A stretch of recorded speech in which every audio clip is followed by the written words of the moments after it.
Thank you for coming. I'm thrilled to be here. Thanks for having me. I'd love to bring our hands together to the heart, Anjali Mudra, and really honor the journey that we're all on and honor our soul's quest, our own heroic journey at this time in our life. We're all on a beautiful soul's journey, and really what I want to speak about is the empowerment of being on our journey and calling forth our gifts into the world and really living our legacy. So let's close our eyes for a moment and allow your awareness to rest in the flow of your breath.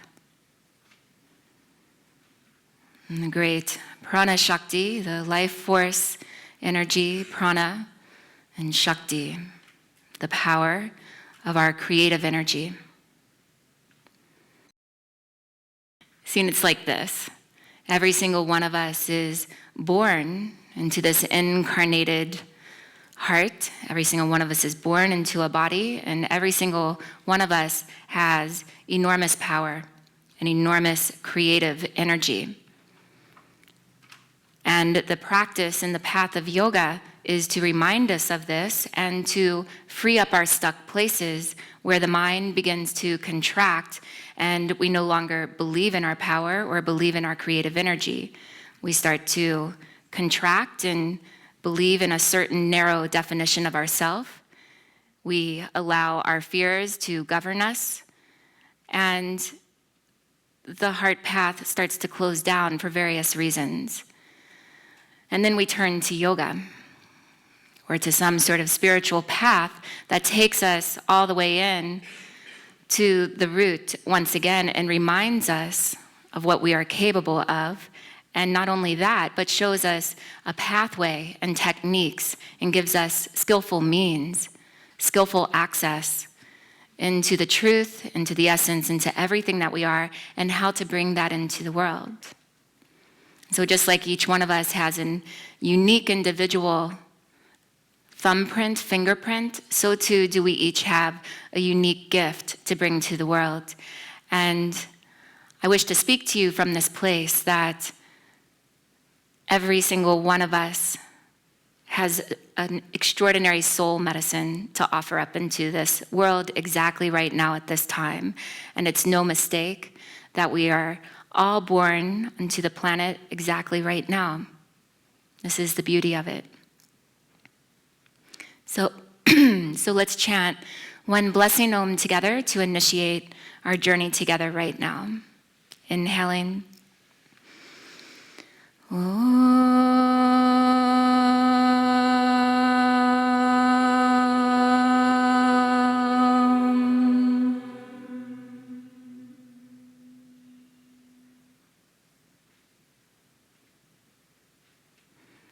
Gently release your hands, open your eyes. And so, welcome each of you. Imagine that you are a great warrior and you have all your finest weaponry and everything that you bring into the world, and it's fully on target. In fact, you're the most iconic spiritual warrior there is. You have this bow and arrow, and every time you launch an arrow, it hits the mark of the target exactly right on. And so you are living in this way that is so on task, so on purpose. And then one day, you walk out into the middle of the battlefield, and as you stand in the middle of the battlefield, you start to open your eyes and you look around and you see all of these great warriors that you are going into battle with.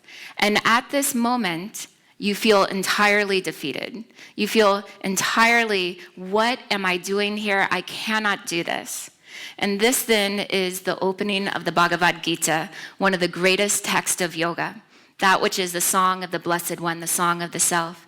And this great, heroic, legendary character named Arjuna, who is the skillful spiritual warrior of one's own self, stands in the midst of the battlefield. His whole life has been about a sense of total power, of being able to do anything that he's wanted to do, and yet he stands here in this moment entirely defeated by his self-doubt, and it's called the Lament of Arjuna. And so the Gita opens like this, and he collapses to the ground. He is shaking, he is trembling, all the color runs out of his face. It's said that his mouth runs dry, his limbs are shaking and trembling, and he falls into a complete heap. He has a total breakdown.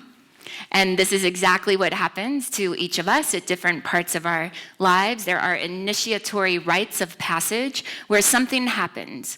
The heart gets broken open, we lose a job, some sort of event doesn't go the way that we wanted it to go, some unforeseen tragedy comes about, and we lose entire faith in ourselves.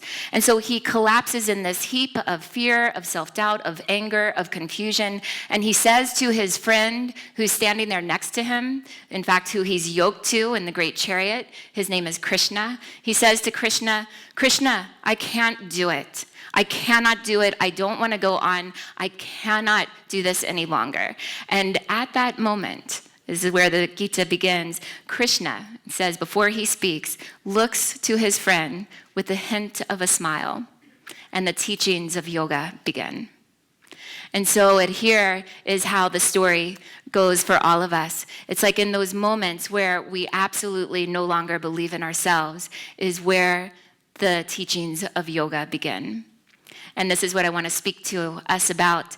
And so the Bhagavad-Gita, just to give you a little introduction, is one of the most beloved texts in the entire yoga tradition. In fact, it's so beloved that the great transcendentalist poets like Thoreau took the Gita with him to Walden Pond for a couple years when he had that heroic period of creative writing. When Gandhi went to jail, Gandhi took the Bhagavad-Gita with him. It was the only text that he took, in fact, with him. The Gita is beloved by every tradition of yoga, and it's beloved by so many famous writers and poets and really luminaries for many, many ages. And the first word of the Bhagavad-Gita is this word dharma. And dharma is a very beautiful word. It means a couple things. It's often translated as right livelihood or right relationship or as the path or the soul's highest vibration path. I like to translate it as divine life purpose. So that dharma is our divine life purpose, and we all have dharma, and we all have what's called swa dharma. Swa is self. It means that which is utterly personal to each of us. Just like these fingerprints are utterly personal, there's no one else who has a fingerprint like us, so too it is with dharma and swadharma. It's totally unique to us. This is our gift, our voice, our way of yoking the creative power and energy of who we are and bringing it into the world. And when we do, then the whole world benefits. It's for the benefit of all beings. So the very first word in the Bhagavad-Gita, Bhagavad comes from Bhagawan, which means the Blessed One or the Lord, and Gita, the song. So it's the song of the Blessed One, the song of the self. And the first word is dharma, and so that means it's the seed teaching of the entire text, which is 18 chapters, essentially, of Krishna teaching to Arjuna what is yoga. Now, every character is always some aspect of ourselves. Arjuna is like the warrior self that lives in the world. We're the everyday warrior, everything that we come up against inside our minds and inside various circumstances. And Krishna stands for the big self, like the self with the capital S. God, love, the universal field. Krishna is that eternal part of us that then rises up to support us, to help us, to coach us, to mentor us, to remind us what we're really capable of.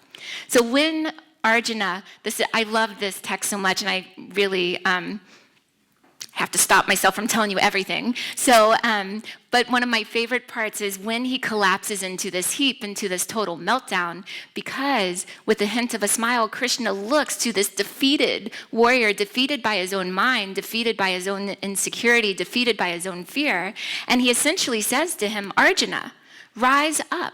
This is your duty. It is your duty to live your creative power in the world. So rise up, stand tall, it is time. And he goes on to then teach him what is yoga.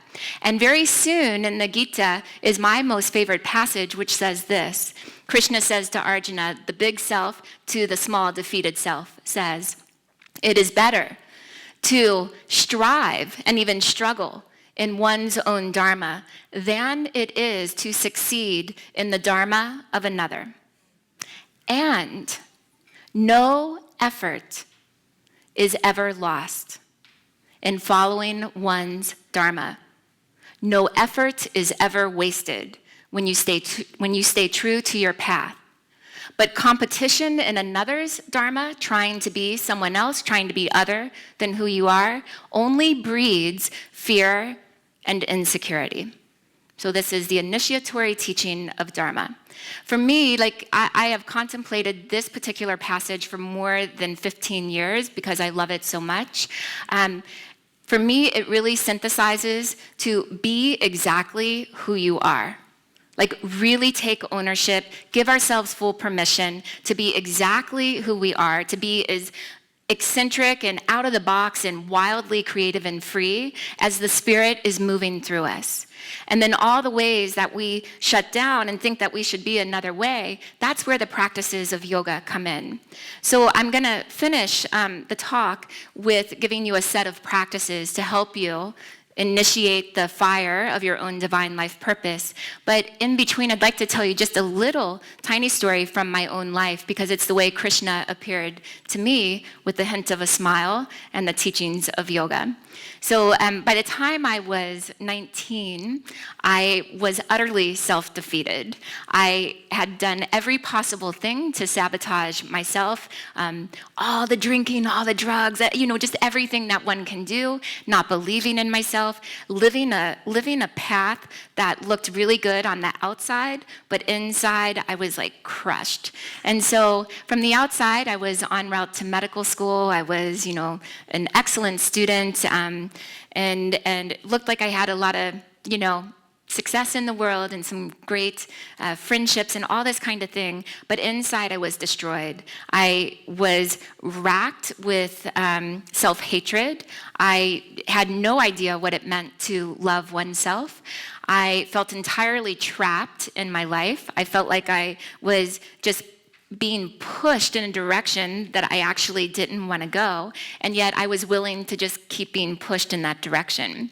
And as it mounted up, I had many eating disorders. I remember in university, this was the most clear reflection that I ever got back to myself at that time. They gave us a chart. And it was just an empty, it was like a line drawing of a human body. And then they gave us some crayons and they said, here, color it in the way that you think that you look. So all I did was I took the black crayon and I just marked the whole thing out black, except for my little toe. And I think I colored that one green. And I thought to myself, I don't like anything about myself except my little toe. And then it was such a clear reflection. I thought, wow, I have some work to do. And very funny story is that later on, about 5-6 years later, I studied in a shamanic tradition from South America. And one of the key teachings is that magic lives in the little toe. So I was like, oh, good, at least I got that part of it. So I was like, great. So here I was, in university, and I was a scientist, and I worked in the genetics lab and biochemistry. I was really, really good at it, but I was not feeling my spirit. Every chance that I had, I went from the science compound of the university over to the Wanderlust area of the university, which is where all the artists were and all the designers and all the crazy, wild, gypsy, bohemian ones. And I would just hang out over there and work my equations and my scientific formulas just to be in that kind of energy because my soul was recognizing something.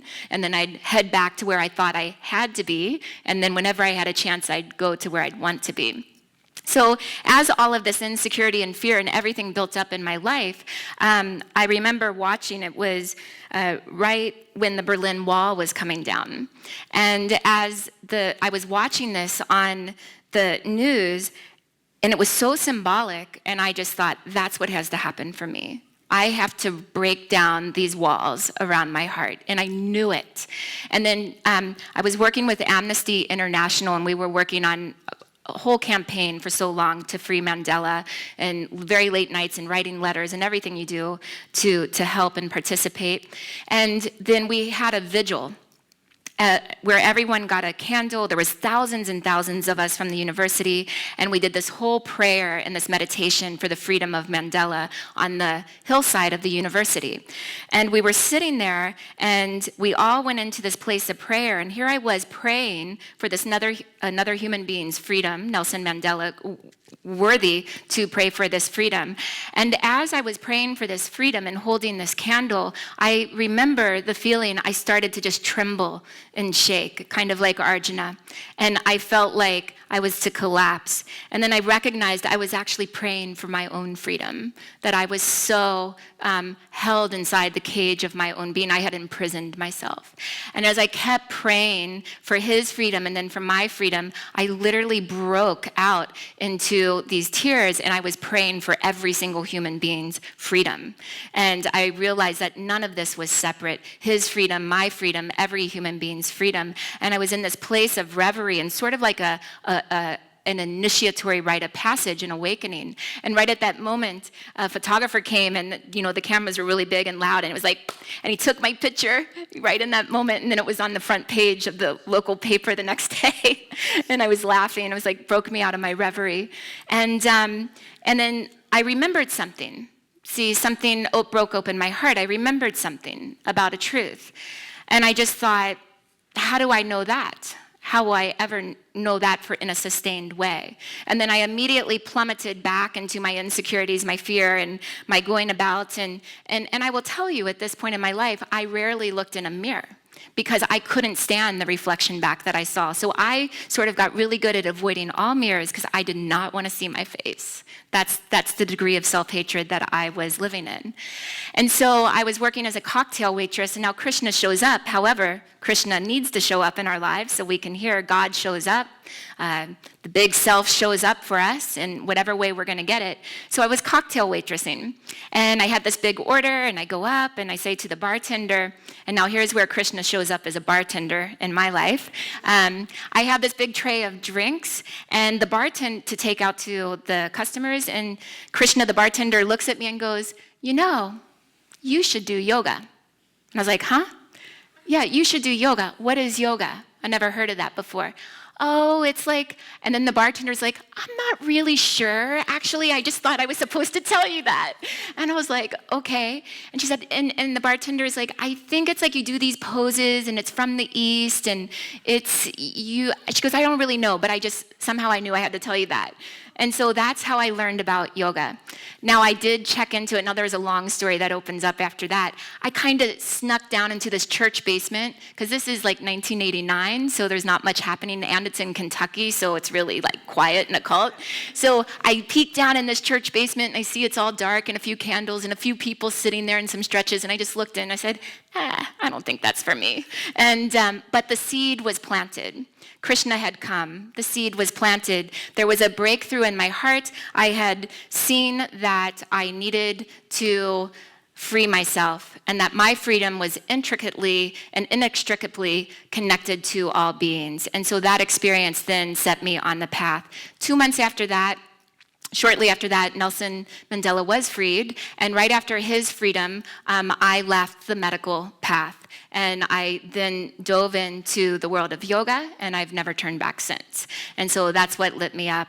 And now, for me, after all these years of practicing, the thing that I feel the most passionate about and the most in service to is helping every single person that I would come in contact with to go the freedom way inside the heart, to listen to what it is that is our true path, what is our divine life purpose, what is our dharma, and then build up the necessary sort of vessel, the strength of our vessel, because yoga creates the Vajra body, the thunderbolt vessel, the diamond body, so that we can hold the surging power of the creative energy that we are and really manifest it. Because if the vessel isn't strong, then what happens is we're more ungrounded by this creative energy, and it doesn't really pull through into manifestation. So the yoga that I'm based in is called Tantra. It's always a two-way path. It means that as much as there is that liberating, transcendental force of our freedom, there is simultaneously the manifestation force that is grounding us into being and being here alive in our body, and that being in a body is not a problem at all, but in fact it's an entire gift. And as we own the gift of who we are and own the embodiment of who we are, and we train ourselves and we undergo really purification and initiations and everything that it takes to be alive in a fully human way, then we start to draw through that power that is us and we bring it to the world. And then we collectively unite our power, and then we collectively anchor our vision into the benefit of all beings. And now all together as a community, as a collective power, then we are making a difference in the world. But it has to start inside. And it's so easy to be defeated by our own self-doubt. And in fact, the whole Bhagavad-Gita says that self-doubt is essentially the thing that will defeat us. And so we are in a training ground.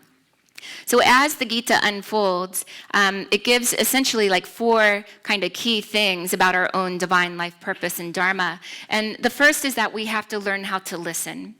We have to really learn how to be, how to drop in, how to connect to the heart. If Arjuna is like the outer self that lives in the world, Krishna then is the innermost center cave of the heart. In fact, Krishna translates to the dark one, and there's a beautiful translation of Krishna as the dark one, which says this: Krishna is the deep, dark, loving, attractive force at the center of one's own being. That is us. And so Krishna is this essence at the root of the heart, and Arjuna is that part of us that is trying to figure out how to live in this world on a day-to-day basis in a way that really is true to us and makes a difference. So in these teachings, the first is that we learn how to listen to the great interior. The second is that as we start to listen and give definition to what it is that we feel our creative energy is in service of, that we really go for it and that we don't hold back. So that's the second part. It's like the go for it principle. The third part then says, and go for it fully, but you cannot be attached to the fruits of the outcome. So we have to just go for it fully and then open up and cannot hold attachment to how we think it's going to work out or look or even what the end result is. But we still give 100%. And then the fourth great teaching is the offering. Make it all an offering to me. By the end of the Gita, after all these teachings of yoga that Krishna goes through, he says, and you know what? Whatever path you choose, really it's going to be okay.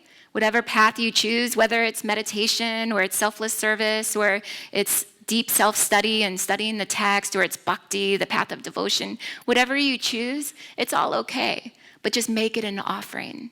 And so we learn how to listen, and we learn how to go for it and trust ourselves, and we learn how to surrender and not be attached to the way that we think it should look. And then we learn how to ultimately make it all an offering. And then these hold the teachings of Dharma. So what I'd like to do, and just checking my time, great, let me double check. Perfect. Okay, so what I'd like to do is give us a little set of practices, just very basic. One of the powerful ways of practicing in the yoga tradition is in 40-day segments. And sadhana is a word for the spiritual practices of yoga. And so 40-day sadhana sets are really, they create an extremely steady anchor for being in the physical body that we are, and then for the spirit to open and shine. So I'm going to give us a little bit of a taste of what I call the integration of the Tantric practices, and I call it Mythic Yoga Flow, meaning that there's little understanding from a story, there's mantra, there's mudra, there's myth, and a few other things. But I'm gonna give you a mantra and a mudra to help you activate your divine life purpose in the world at this time. It happens to be a very special day in a certain kind of way, because on the wheel of the year, this is called lamas, and it means like the time of harvesting, the time of celebrating the sun god Lug, the time of really just like it's where all the fruits and berries of the earth are just really ripe right now. And so it's this great first harvest time. It's called Lamas or Lugnasa. And if we practice 40 days from today, then it will take us to September 10th, which is just right after a full moon. So it's holding a full moon energy. Sorry, I've been talking a lot today. So what I'd like to do is give you this practice, and it'll take us a few minutes, and take a nice tall seat.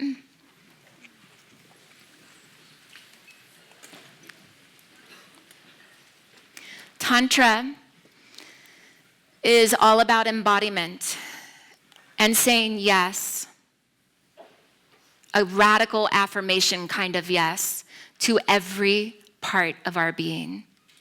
And this includes our fears, our doubts, the parts of ourselves that maybe we would call the shadow, or that we don't want to see, or that we don't want to even lay claim to.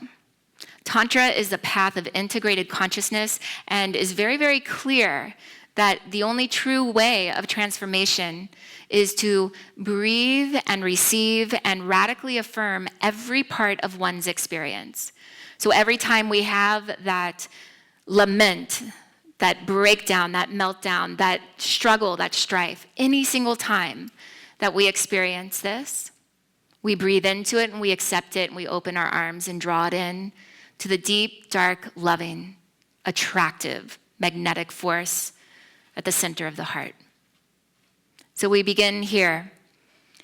Rest your awareness in your breath and allow your breath to lengthen and deepen.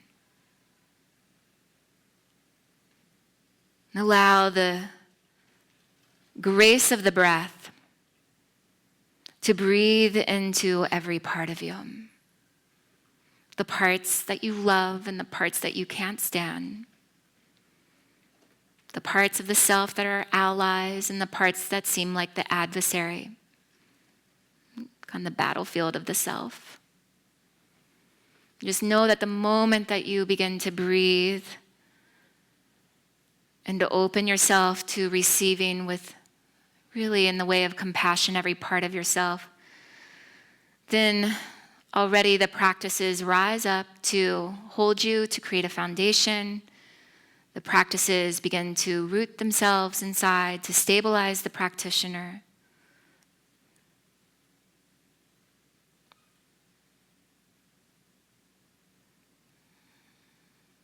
And nothing is exempt.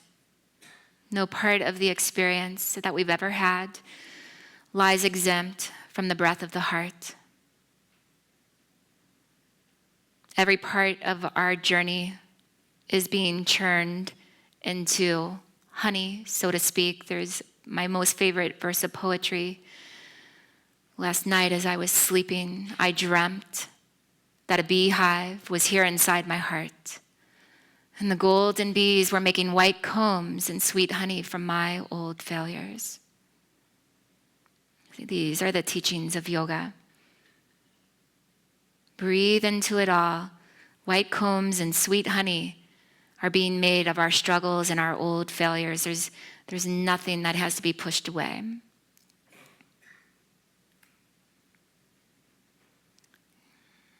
Gently open your eyes so I can teach you this mudra. It's called the Fearless Heart Mudra, Abhaya Hridaya. Hridaya is heart, root of the heart. Abhaya means, in a certain way, have no fear. So we're going to cross our right wrist over our left. Bring the back of your hands to each other.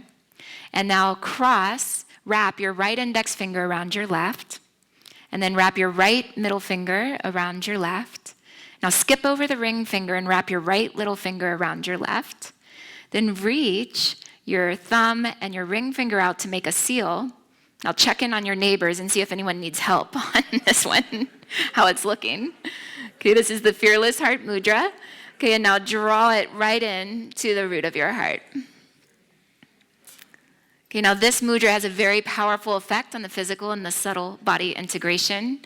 It begins to clear the mind in a way wherever we're running around in the periphery of our mind, it starts to yoke it, pull it in, and anchor us down to the root of the heart. And then the mind can grow its luminous field rather than its crazy running around energy.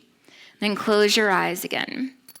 This particular mudra I've been practicing for 2.5 years now, and it's really probably one of the strongest parts of my whole practice is this mudra. It came at a time in my life where everything was stripped away from me. In the terms of my own yoga community, it imploded and everything was gone pretty much quite quickly overnight. And we were all left shaken. So it was a time of just being shaken loose, shaken free too. And so I came to the teachings of this mudra just in perfect time, as the teachings arrive in perfect time for each of us. And I practiced every day. So let's just hold this so you can feel for yourself what begins to happen. A cultivation and really trusting your path, trusting yourself, trusting what you know to be true. Trusting your soul's destiny, trusting how you bring yourself to your soul's calling.